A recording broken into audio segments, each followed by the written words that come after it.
नमस्कार, आप सभी का स्वागत है एनएस लाइव न्यूज चैनल में। मैं राधा देवी ले चलती हूँ कुछ खास खबरों की ओर। गुजरात प्रदेश के वडनगर में मुख्यमंत्री भूपेंद्र पटेल ने मशहूर सिंगर सुश्मी कलापिनी कोमकाली को तनारेरी संगीत सम्मान अवार्ड दिया।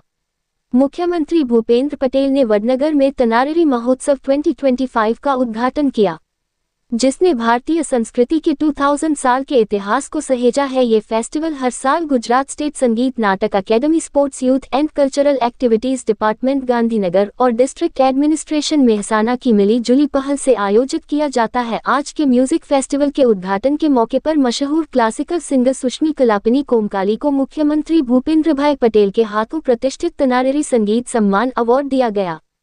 इस मौके पर मुख्यमंत्री भूपेंद्र भाई पटेल ने कहा कि वडनगर की धरती में ऐसी खासियत है कि यहाँ अनादिकाल से समर्पण और सेवा का शिखर विकसित हुआ है। उन्होंने तनारेरी को अनमोल संगीत और कला की विरासत का एक बेहतरीन उदाहरण बताया और कहा कि उनकी तरह वडनगर के सपूत और दुनिया के नेता प्रधानमंत्री नरेंद्र भाई मोदी भी राष्ट्र प्रथम की भावना से काम करते हुए देश और दुनिया की सेवा का एक जीता जागता उदाहरण दे रहे हैं। मुख्यमंत्री ने कहा कि प्रधानमंत्री नरेंद्र मोदी ने कला और स्थापत्य कला के इस शहर के इतिहास को फिर से जिंदा करने का सफल कदम उठाया है। उन्होंने पीएम मोदी की विरासत बढ़ाने की नीतियों की जानकारी देते हुए कहा कि जिस जगह पर प्रधानमंत्री ने शुरुआती शिक्षा ली थी उसे प्रेरणा स्कूल के तौर पर डेवलप किया गया है। जिस रेलवे स्टेशन पर उन्होंने बचपन में मेहनत की पराकाष्ठा हासिल की थी उसे फिर से डेवलप किया जा रहा है और एक मल्टी मॉडल हब बनाया जा रहा है। इसके अलावा वडनगर की पूरी प्राचीन विरासत को दिखाने वाला एक मॉडर्न आर्कियोलॉजिकल म्यूजियम भी वडनगर में बन गया है। स्वदेश दर्शन योजना के तहत वडनगर में हो रहे विकास के बारे में बात करते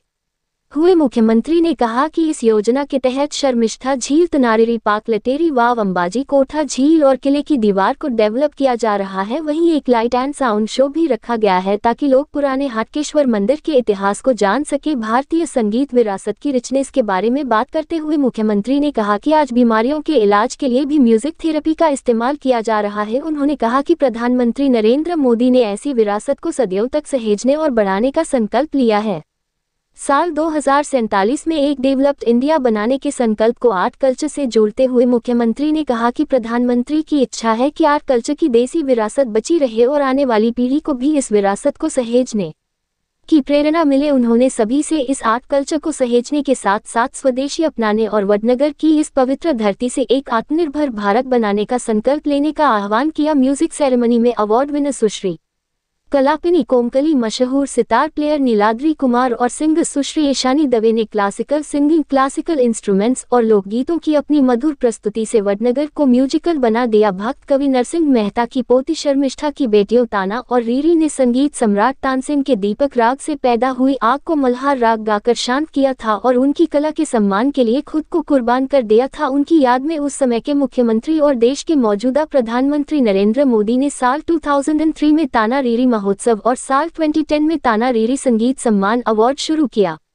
तानारीरी महोत्सव के उद्घाटन के मौके पर कैबिनेट मंत्री जीतूभाई वघानी और ऋषिकेश पटेल, समाजसेवी सोमाभाई मोदी, जिला पंचायत अध्यक्ष सुश्री त्रिषाबेन पटेल, विधायक के पटेल ऊंझा, सरदार भाई चौधरी, खेरालू सुखाजी ठाकुर, बहुचराजी राजेंद्र चावड़ा, कडी वडनगर नगर पालिका अध्यक्ष सुश्री मितिका शाह, गुजरात राज्य संगीत नाटक अकादमी के चेयरमैन आलोक कुमार पांडे, कलेक्टर्स के प्रजापति, जिला विकास अधिकारी डॉक्टर हसरत जैस्मिन, गुजरात राज्य संगीत नाटक अकादमी के मेंबर सेक्रेटरी IR वाला, रेजिडेंट एडिशनल कलेक्टर जशवंत जेगुड़ा समेत कई जानी मानी हस्तियां मौजूद थी। वडनगर और मेहसाना के साथ साथ बड़ी संख्या में शहरवासियों ने मधुर संगीत का आनंद लिया। ललित अपराध लाइव न्यूज रिपोर्टिंग, सह संपादक विंध्याचल ओझा, जिला विशेष रिपोर्टर कुलदीप तिवारी की।